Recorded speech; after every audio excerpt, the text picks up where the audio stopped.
This I guess this is the one lecture that where everything's gonna like somehow get messed up or something, but we're gonna work through it, right? We had some technical difficulties with their camera, so I apologize if I'm repeating myself. Just gonna try to edit it as best he can, but hey, what are you gonna do, right? But it's okay. This happens, and the fact that this hasn't happened before is shocking. So we're still good, I think. All right. So as I told you that the writer, we're just gonna call him Junior. Junior really likes to talk about how much he likes to write and how illustrating for him is a little lifeboat. So if you look at the bottom of this page, the little graphic, where he says, "I think the world is a series of broken dams and floods, and my little cartoons are tiny little lifeboats." Okay, I'm sorry if I'm repeating myself here, but I think that's such a wonderful little image, right? That life is really, really hard, and whatever makes you happy, whatever's going to keep you content, just do it, okay? Like I was talking to one of you all, and I'm like, hey, you know what? Sometimes all I want to do is just curl up under the blankets and read fan fiction all day. That's what I like to do. That's what I want to do sometimes. Okay, that's my little tiny lifeboat. Let's go to let's actually continue on. Let's go to the graphic that has his parents.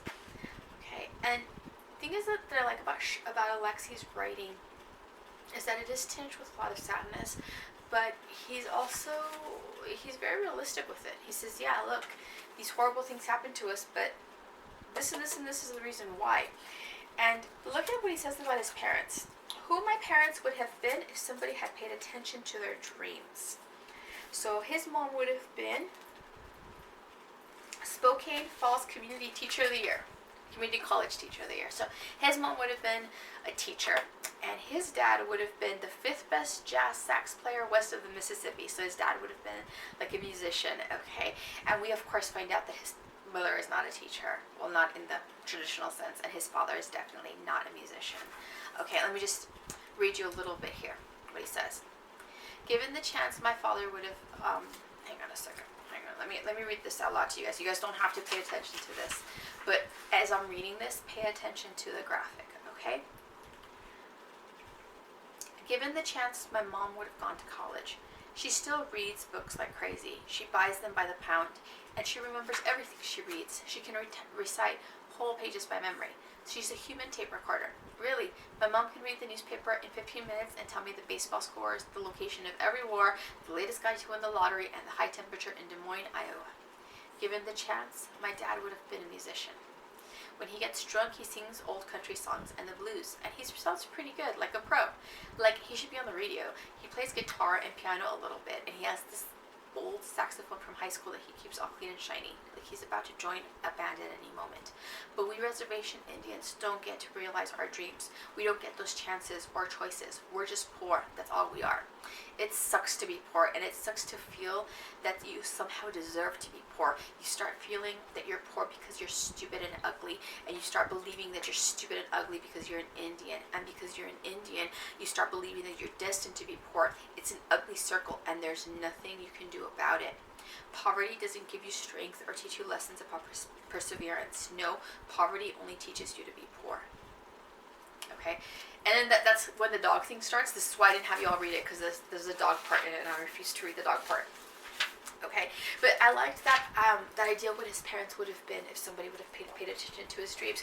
And he is very matter of fact about it, but the way he describes it, and like I said, his writing is tinged with sadness, because he's like, my parents, had they been given a chance, this would have happened. But a lot of these kids growing up in the res, they're not giving these opportunities either, which is why when Junior gets it, I mean, to us, big deal. He's getting this great opportunity. Obviously, to the people of reservation, it is a big deal to them. He shouldn't have it. Let's go to the next page. Come on. So I'm getting my computer to work. All right. Mary runs away. He talks about his sister. His sister's cool. His sister is cool as hell. I mean, she's great, and it just makes what happens to her just absolutely that much more devastating. He had a wonderful relationship with his sister. Okay, so you meet Mary runs away, right? She's very pretty. She has acne scars, but she's still pretty. She looks like Jennifer Lopez if J-Lo was smarter. She has a lightning bolt tattoo in the back of her neck. tie-dyed shirt shoplifted from the Gap. The distressed blue jeans shoplifted from Macy's. And the Birkenstock sandals stolen from the feet of an unconscious white pot dealer and poet. Okay, and you see this picture, and it's, you may want to laugh at the whole shoplifted from the Gap, shoplifted from Macy's, but it's really not funny. It's actually really not funny if you think about it. But that's his sister, and he loves his sister very much. And you find out that she's very smart. She's a good writer, and she's gonna go off and she has dreams about writing a romance novel. Okay, so that's why she runs away to Montana. All right, his sister's really sweet though. Go to the next page. Now he draws himself, right, the white Indian part, because he's considered himself a part-time Indian since he attends school off the res, right? And you look at this. Let me see if I can find it. There we go. Okay, so you see that it's divided like through the middle. Okay, his bright future and then the vanishing past, right? So his bright future has the good backpack, the good clothes, the Air Jordans, the newest Air Jordans, right? The watch, positive role models, and hope. And then the Indian part has the Kmart shirt. I don't know, 2 pairs of blue jeans for $20 is still pretty good. No watch, no backpack, bro crushing reality, the canvas tennis shoes. Okay, so basically it's 2 parts of the same person. Okay, and it's who is he going to be? Is he going to be this? Unfortunately, what he says here, if he stays on the res, or if he leaves the reservation, is he going to have to give up his culture? Okay, so this is something that he has to sort of decide if he's going to be in the middle ground. And this is a child who is starting middle school who's thinking about this. Okay, I don't think most adults could think about this properly, much less a child. Let's go now. I want you all to think about this right here. Alright, let's look at the unofficial and unwritten, but you better follow them or you're going to get beaten twice as hard. Spokane Indian rules of fisticuffs. Ready? Number 1, if someone insults you, then you have to fight him. Number 2, if you think somebody is going to insult you, then you have to fight him. Number 3, if you think somebody is thinking about insulting you, then you have to fight him. Number 4, if somebody insults any of your family or friends, or if you think they're going to insult your family or friends, or you think they're thinking about insulting your family or friends, then you have to fight them. Number 5, you should never fight a girl. Unless she insults you, your family, or your friends, then you have to fight her. Number 6, if somebody beats up your father or your mother, then you have to fight the son or the daughter of the person who beat up your father or your mother. If your mother or father beats up somebody, then that person's son or daughter will fight you. Number 8, you must always pick fights with the sons and or daughters of any Indians who work for the Bureau of Indian Affairs. Number 9, you must always pick fights with the sons and or daughters of any white people who live anywhere on the reservation. Number 10, if you get into a fight with somebody who is sure to beat you up, then you must throw the first punch, because it's the only punch you'll ever get to throw. And number 11, in any fight, the loser is the first one who cries. Alright, so these are pretty funny, right? The unofficial. Oh my gosh, that's funny. You have to fight all this time until you realize it's not, because this is actually true. Okay, he does make allusions here to violence on the reservation. Violence not just between families, but between quote-unquote friends. His dad's best friend Eugene ends up getting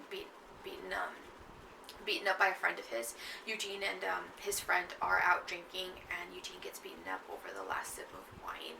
Okay, so he just sort of throws these out there, but like I said, this is very black humor.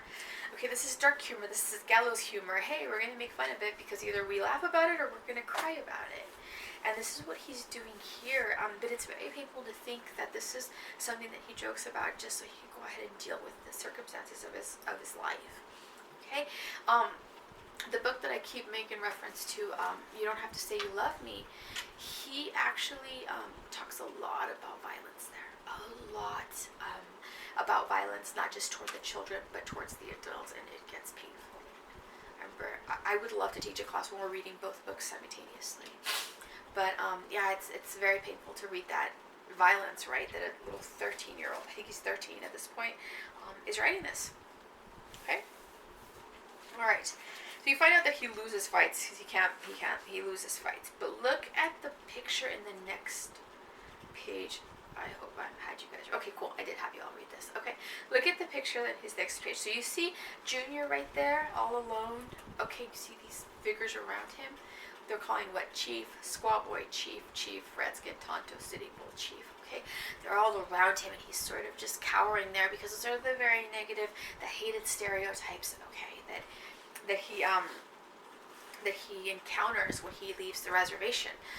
So he's getting hate on both ends. I do want to say this. If you all remember that I wanted to have this cool PowerPoint presentation on the Native American representation of Native American in sports. Remember how I was going to tell you all about the Atlanta Braves and then the Seminoles from Florida State and the Redskins from Washington? Well, we didn't get a chance because, quarantine and coronavirus life. But I will say this. I did speak to a few people regarding sports. A friend of mine, former friend of mine's a Redskins supporter. Other friends who are Cowboy fans. Okay, I've spoken to people who are your age, who are older like me, or who are a bit older. But I will say that the one person that I did speak to is a relative of ours, my husband's actually, who is Native. And I spoke to him about the teams, about team names. And he told me, he said, well, he doesn't really mind Braves, but Redskin he does mind. That is incredibly racist. So that's the one that I sort of do know that's what he did say. He said that he doesn't like Redskin. Okay, so that's just, he would definitely find the Redskin insult to be incredibly racist. So there you go. That's all I have to say about that right now. The next graphic is his grandma. Oh, grandma. My kids right now are obsessed with Coco, so we've watched Coco about 30 times in the past 4 or 5 days. Yeah, grandma, Coco. But his grandma, she seems so sweet, right? Look at I love his grandma, and I love what she sells. That she makes her living selling beaded keychains on eBay, also known as highly sacred Aboriginal transportation charms, because that's what grandma sells, right? And then she has the belt, right, with the Rodeo King, and the dress that she's wearing since the 70s, and her best dish is salmon mush. This is the cool grandma. She wears a bandana on her head. Okay, and she has basketball sneakers because she's got mad skills. Okay, that's his grandma. Grandmas are grandmas everywhere, right? Right? Grandmas are grandmas everywhere. But I like his grandma. His grandma's so sweet, and I love the way he talks about his grandma. You find out in the other book, the memoir, the adult themed memoir, that her name is Big Mom. Everybody calls her Big Mom. Everybody calls her Big Mom. So, his grandma is cool, and I want to talk a little bit more about his grandma. But let's continue on to a partridge in a pear tree. Okay, and I want to talk to you all about this because the normality of abuse, that sometimes when we're going through a situation in life, and I was discussing this with one of you all, that we think the situation is horrible and how we're going to live with it, and then there you go. A week later, a day later, 2 weeks later, a year later, 10 years later, you've survived the situation you didn't think you were going to survive. So if we look at this, the partridge in a pear tree portion, it's really short. When the holidays rolled around, we didn't have any money for presents, so Dad did what he always does when we don't have enough money. He took what little money we did have and ran away to get drunk. He left on Christmas Eve and came back January 2nd. With an epic hangover, he just lay on his bed for hours. Hey, Dad, I said. Hey, kid. He said, I'm sorry about Christmas. It's okay, I said. But it wasn't okay. It was about as far from okay as you can get. If okay was Earth, then I was standing on Jupiter. I don't know why I said okay. For some reason, I was protecting the feelings of the man who just broke in my heart yet again. Geez, I just won the silver medal in the Children of Alcoholics Olympics. I got you something, he said. What? It's in my boot. I picked up one of his cowboy boots. No, the other one, inside under the footpad thing. I picked up the other boot and dug inside. That thing smelled like booze and fear and failure. I found a wrinkled and damp $5 bill. Merry Christmas, he said. Wow. Drunk for a week, my father must have really wanted to spend those last $5. Shoot, you can buy a bottle of the worst whiskey for $5. He could have spent that $5 and stayed drunk for another day or two, but he saved it for me. It was a beautiful and ugly thing. Thanks, Dad, I said. He was asleep. Merry Christmas, and I kissed him on the cheek. Okay, and that right there, it's a beautiful and ugly thing. Yes, it's beautiful that you gave him money, but at the same time, he ran off with the Christmas money. Okay, so you see how abuse is normalized here? This is something normal to them.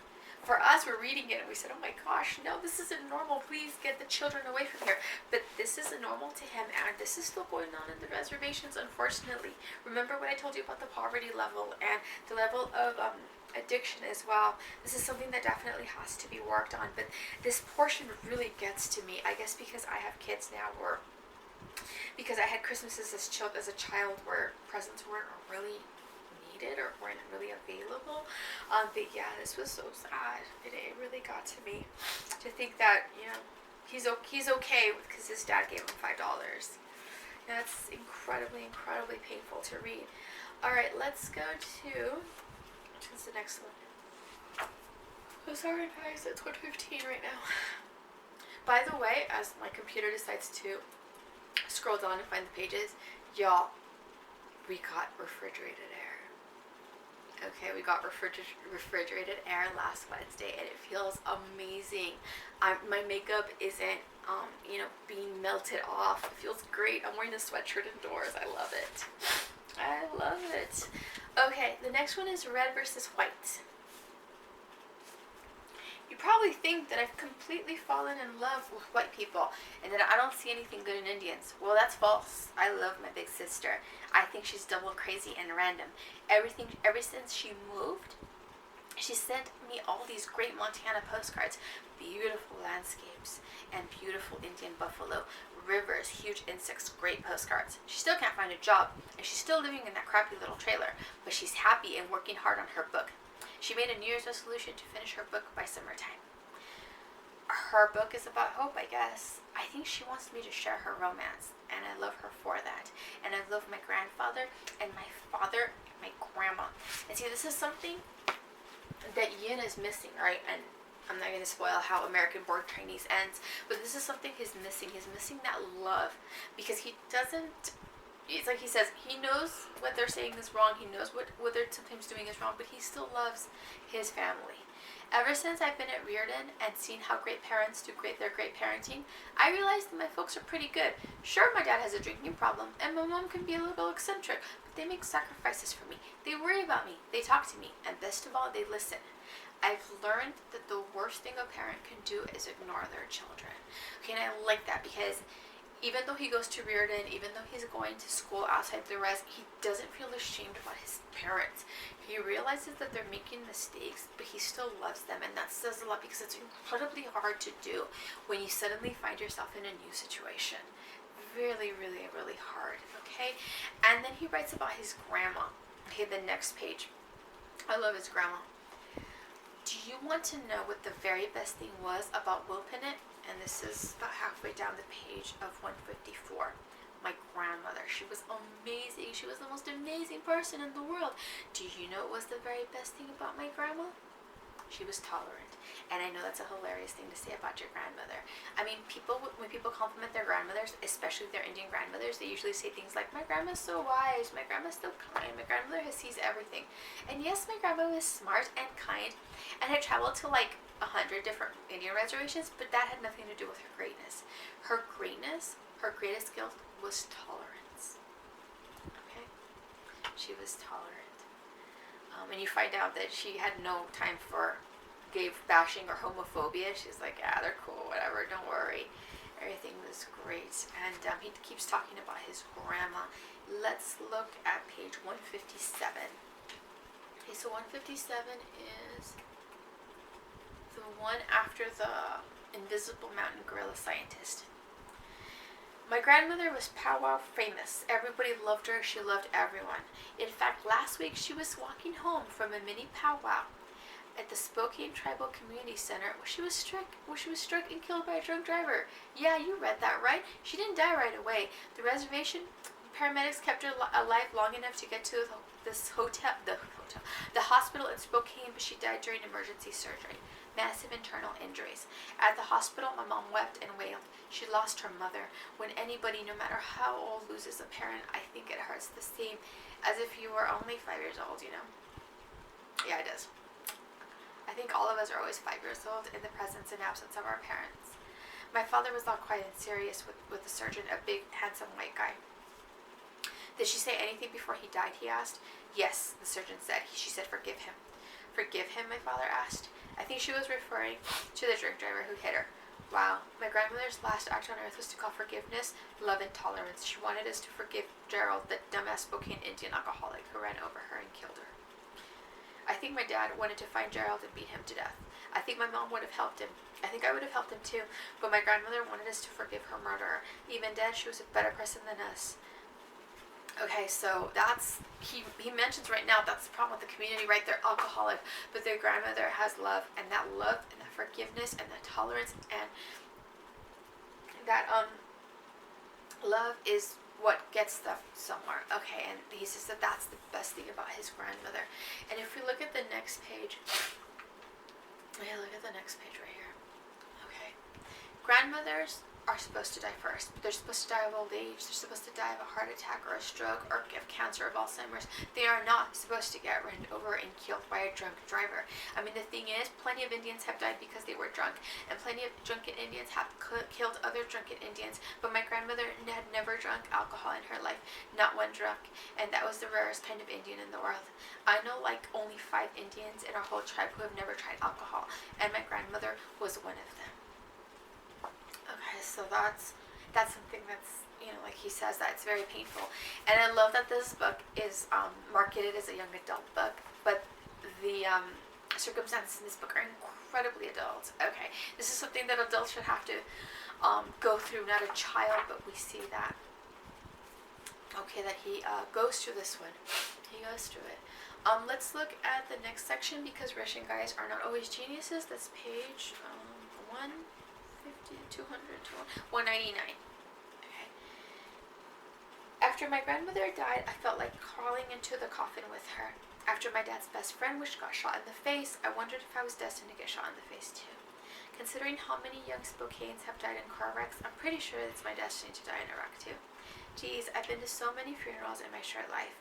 I'm 42 years old and I've been to 42 funerals. That's the biggest difference between Indians and white people. A few of my white classmates have been to a grandparent's funeral. A few had lost an uncle or an aunt. One guy's little brother died of leukemia when he was in 3rd grade, but nobody has been to more than 5 funerals. Okay. Let's go forward to page 201.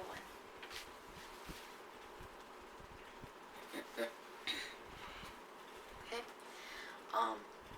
Toward the middle of the page. Okay. Arnold, I'm sorry, she said, but I got a phone call from your mother. It's your sister. She's passed away. What do you mean? I asked. I know what she meant, but I wanted her to say something else. Anything else? Your sister is gone. I know she's gone, I said. She lives in Montana. I knew I was being an idiot, but I figured if I kept being an idiot, if I didn't accept the truth would become false.